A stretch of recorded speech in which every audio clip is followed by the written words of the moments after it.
This is CI2013 end of Friday. I'm jumping ahead a whole day. End of Friday, beginning of Saturday recap. Where are we at? Where are we going for the Elite Division? We also did one for Division 2, which played, I guess, right before this, right after this. And this is the Elite Division. Now, in the Elite Division, we're doing something a little bit different in that after the 7 round-robin quizzes, the 8th quiz is a positioning quiz. So if you're the 3rd seed or you're the 1st seed, it doesn't make that much of a difference. What it does is you have the chance, if you're 3rd, to get the high win and move up to 1st, or if you're 1st to low win or lose and go down to 3rd. So as long as you're in the right set of 3 teams, it doesn't matter, which really kind of puts a little bit of a perspective on what happened on Friday night. We have one of the quizzers. Is it fair to say the best quizzer? No. It's not? No, not at all. You sure you're not the best? 100% positive. I would put money down on Who's that. I'm better not the best. than you? I mean, here we are talking about gambling on CI TV. We are taking bets. If you think Emily is the best quizzer on the team, apparently you can put a sawbuck down. But anyway, so what is it fair to say? Are you the captain? No, I'm not even the captain. Are you the oldest? Nope. Are you what's significant about you? You're just another person on the team. We have just another person on the team. She's the prettiest. Thank you. Her parents think she's the prettiest. That's very sweet. I refuse to get involved in this debate. There are so many angles where I can get in trouble in this debate. I'm just not going to participate. So she is just another quizzer on the Woodside team. I am the oldest girl. How about that? The oldest girl. The oldest girl. That's about as far as I can go. Okay. Perhaps that means something. The oldest girl on the Woodside quiz team. That's amazing. It's wonderful. You've accomplished Seriously. something. It's as if it was meant to be that you would be the one talking to me. A position of honor, really. Do you get like a trophy? Do they give you a finger? Oh yeah. Well, I don't want that one. You don't want that one? Show the other side. There we go. Woohoo! Yeah. For those of you home at CITV, you can chat with us on the chat window, which I've learned about. But these fingers were given. Every team got the finger. Is that correct? Every team got a finger that says their name on it. What? Is that not true? That is very true. Okay, so they true. pass these out in the goodie bags along with that how you want it. Snickers and Three Musketeers and Butterfingers. A giant. It's not really foam. What is that? What material is that? It's foam. It's. Is that foam? I don't really know. I think it's like, have you ever been, like, when you go to a pool and you buy these little floaty things? Yeah, that's what it is. That's exactly what it is. I bet it floats in water. I bet it does. We should test it out when we're done. I think your dad has a cup of water over there. We can put it on, see if it floats. I think it's a little big for that. Yeah, well, A little bit. Okay, well, here we are on CITV, and there's 14 teams. And they're going to be in groups of 3 other than the middle 2 teams, which will be in a group of 2 in their quizzes of 3. So we want to talk a little bit about where these groups will be. So the group of 12th through 14th, we have Scripture, New Mexico, Falls, Wisconsin, and Tri-City, Missouri. Those 3 could theoretically move up with possibly Pleasant View, Kentucky moving down. It's possible. But it looks like those 3 teams will be in that 12 through 14 quiz. Mm-hmm. Scripture, New Mexico, Falls, Wisconsin, Tri-City, Missouri. Now, I don't want to go into a whole big thing about this, but it was 2011 at Squannet, Falls won and ended up ranked in the top 2 or 3 in the country. Mm-hmm. Okay. Last year, Scripture, New Mexico, and Tri-City, Missouri were both top 10 AACS teams. Okay. So what I'm going to submit to the viewers at CITV and to you, just another quizzer on Woodside, and to anyone else who will hear me, that the depth of this tournament is incredible. When you have and for lack of a better term, the bottom teams are in a position where they're probably top 10 AACS quality teams. Now, Falls is not a member of AACS, right, but they're all in that group of top teams. I just find it amazing how deep this tournament is. It really is. I mean, we have the best teams in the country here. I think so. I personally think it's one of the most competitive tournaments we have. Well, it's the only in every tournament is different, but like we went to Athens, and at Athens there were some good teams there, but there were also some not so good teams. Yes. I at Colorado is the only tournament where from top to bottom you have teams that are good competitive teams. Right. You can't say that about like Athens, and I'm not trying to be mean or critical or anything like that, but if you go to the consolation tournament at Athens, those teams would not be competitive here. They couldn't compete with even the bottom teams here. And that is the reputation this tournament has, and that's what it's building. So probably most likely Tri-City, Missouri, Falls, Wisconsin, Scripture, New Mexico in that 12 to 14 quiz. And those are good teams, but they're unfortunately for them, they're just not quite good enough to really do well in this tournament. So now the next group of three is guaranteed, if you will, because we have Heritage Mission 2, Woodside, which you're on, and Pleasant View, Kentucky. You're all going to be in that 9 to 11 quiz. Now, you're going to say, well, how do you know? Well, Heritage Mission 2, it has 27 points. The most they can get by winning their two-team quiz that they have left would be 9 points, which will put them at 36. And then Athens, Georgia has 35. The least amount of points they're going to get by getting a low win is 1, so they'll be at 36, and then they would win the tiebreaker. Right. So we can take it to the bank that quiz, the 9 to 11 quiz, will be Woodside, Pleasant View, Heritage Mission 2. Absolutely. Okay.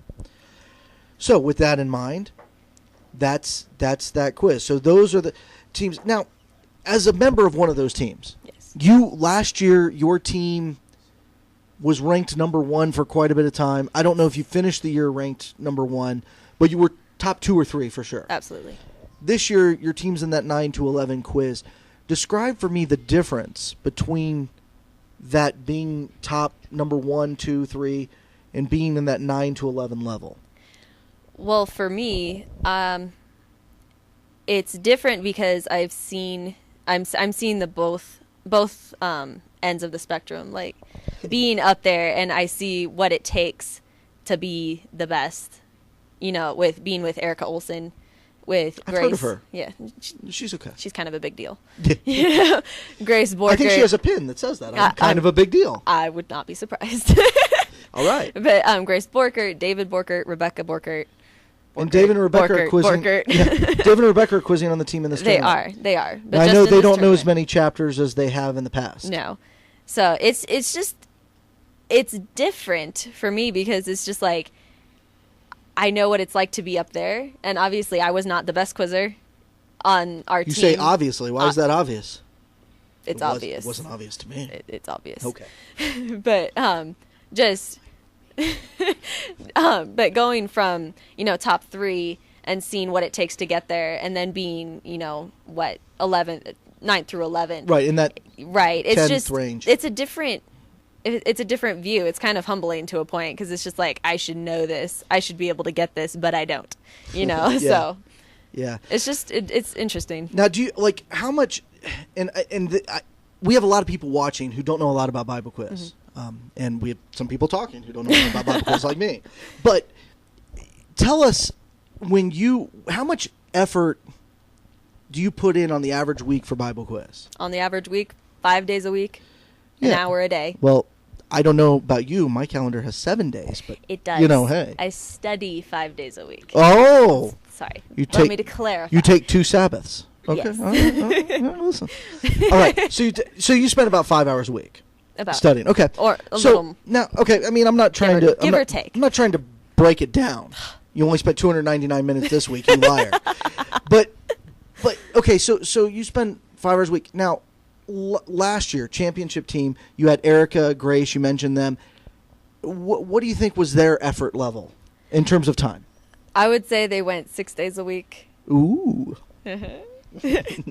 At least 2 hours, 2.5 hours. As it got closer crunch time and everything. So Start out the season an hour a day. So to some degree, and I don't want to make it just this simplistic, but you're talking double and 2.5 times as much effort to be at those top teams.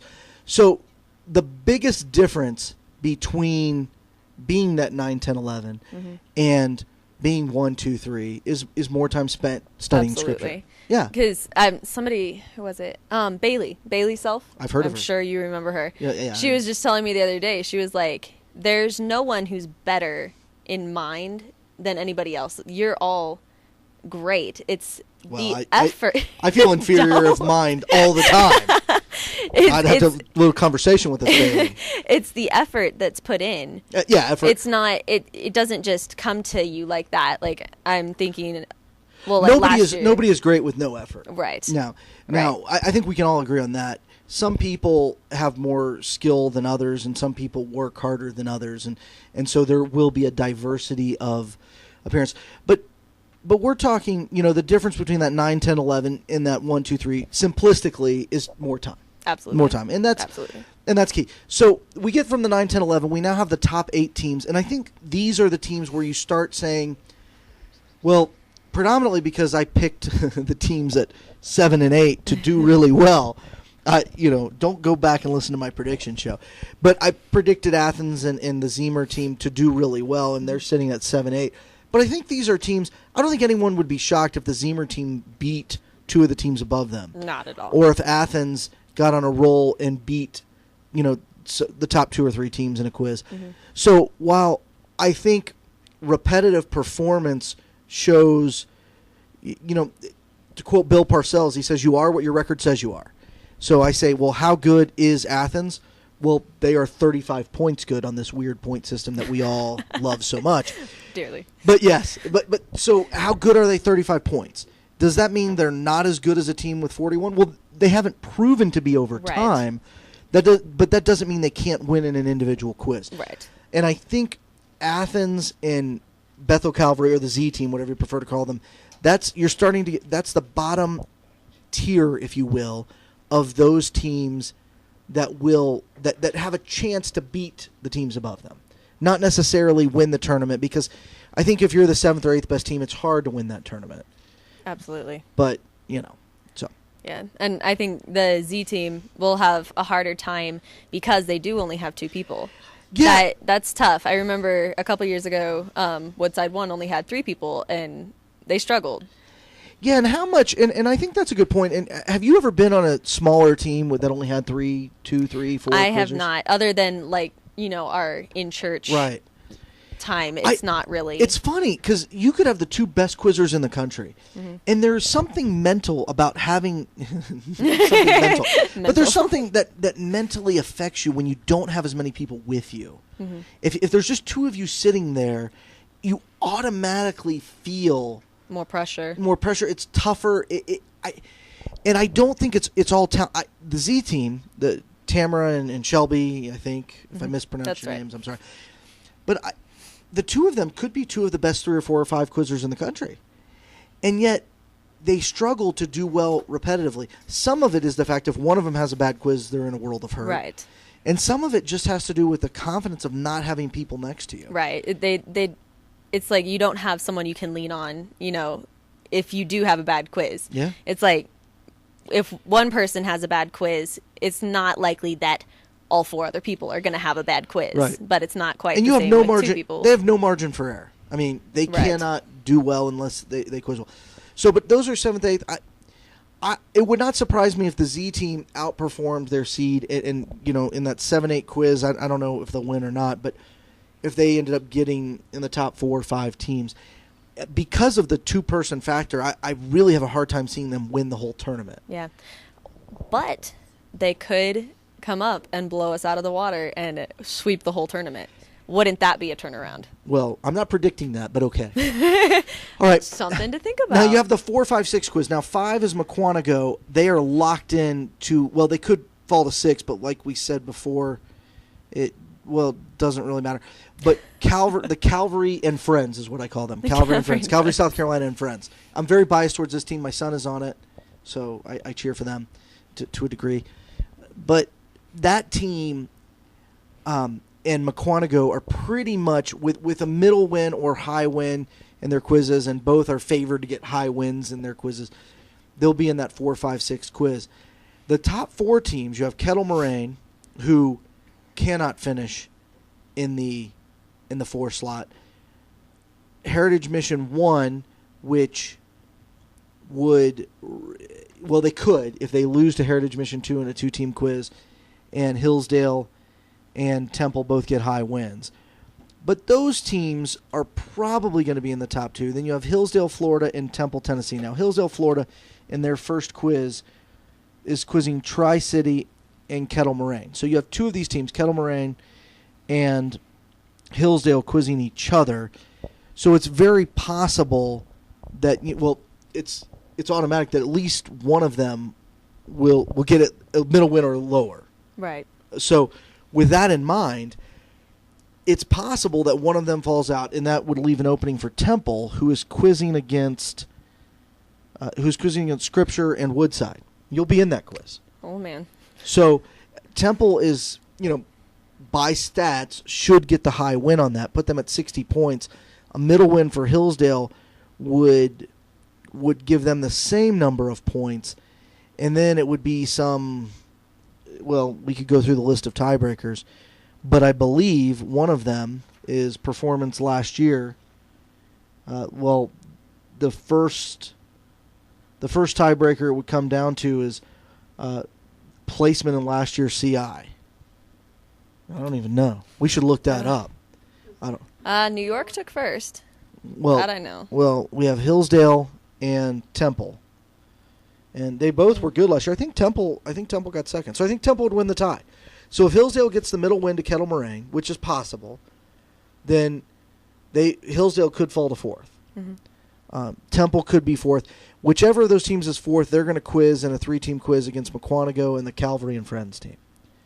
And then the top 3 teams, Kettle Moraine, Heritage, Mission 1, which is the Lofgren team. Mm-hmm.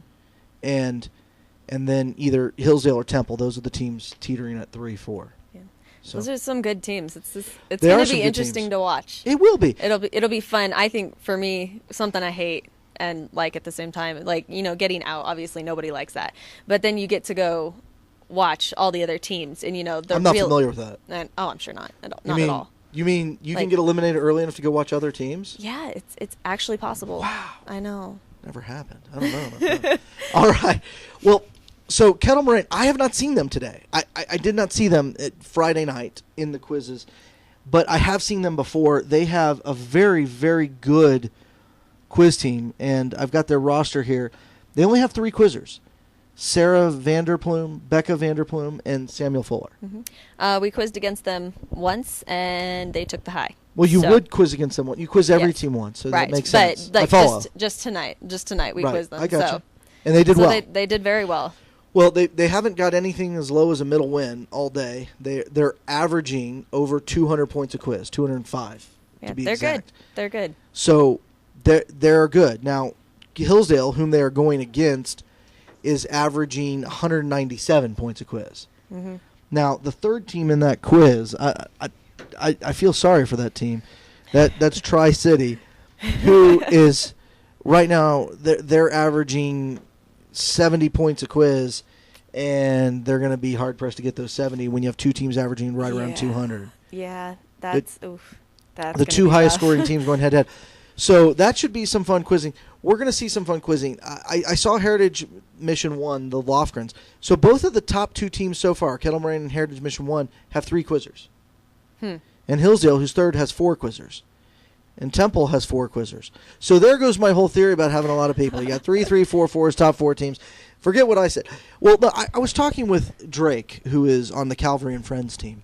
And one of the things I told him is I've never had someone come up to me and say, we were the first seed in the round robin. Woo-hoo. It's not, look, when it gets down to it and the top teams are quizzing each other, a winner will be crowned.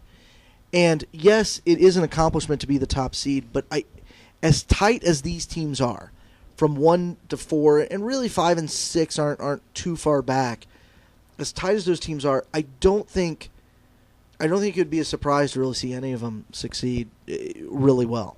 Not at all. No. No. What do you think how would you set it up? Who do you think is Well, going to take? you're going to tell me that pick the top 3 teams. Absolutely. I'm going to say this: you have 4 teams: Kettle Moraine, Heritage Mission, Hillsdale Temple, which have outperformed everyone else. Here's another Wild West prediction: only 2 of them will be in the top 3. I am saying there will be a team from outside the top 4 right now who will be the top 4 seeds after 7 rounds. Only 2 of them will make it to the top 3 of the tournament. And which 2 do you say? Well, see, now you're pinning me down a little more than I like. I think Hillsdale is the best team. I really do. I think I've seen Hillsdale the most.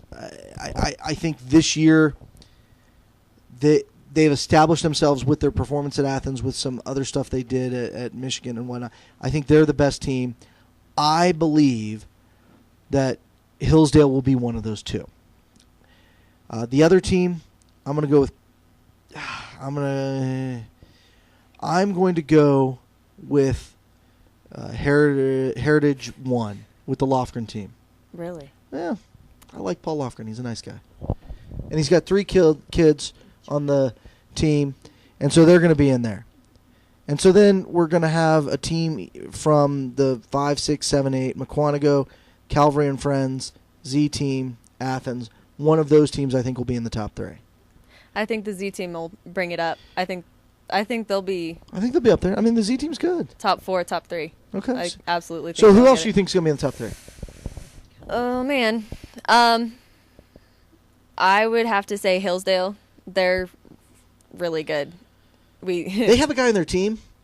He's got a really uncommon name, Bobby Smith. Never heard that before. He's pretty good.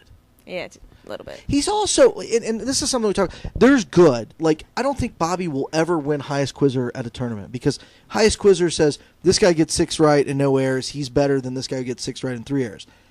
But Bobby is the most dominant quizzer, meaning in the first 10 questions he'll get up first 9 times. Absolutely. He'll get 6 right and 3 errors every quiz, and so his average will be less than someone who gets 6 right and no errors. Right, but he pulls. But he gets them out of the first 10 questions. Right. Bobby is the most dominant quizzer, and I don't mean that to say other quizzers are not as good, or tangibilizing some of that is hard, but Bobby will get up first more often than anyone else. If you take the percentage of questions that he gets up first on that he's in the quiz for, I would be willing. Like you were going to bet earlier, I'll bet on this. I would be willing to bet that Bobby. No, I don't want to bet, but I would venture to say that Bobby gets up first a majority of the time, absolutely, at a higher percentage than anyone else. Yeah, we went against Hillsdale, our 2-team quiz, our last quiz, and to put it nicely, they crushed us.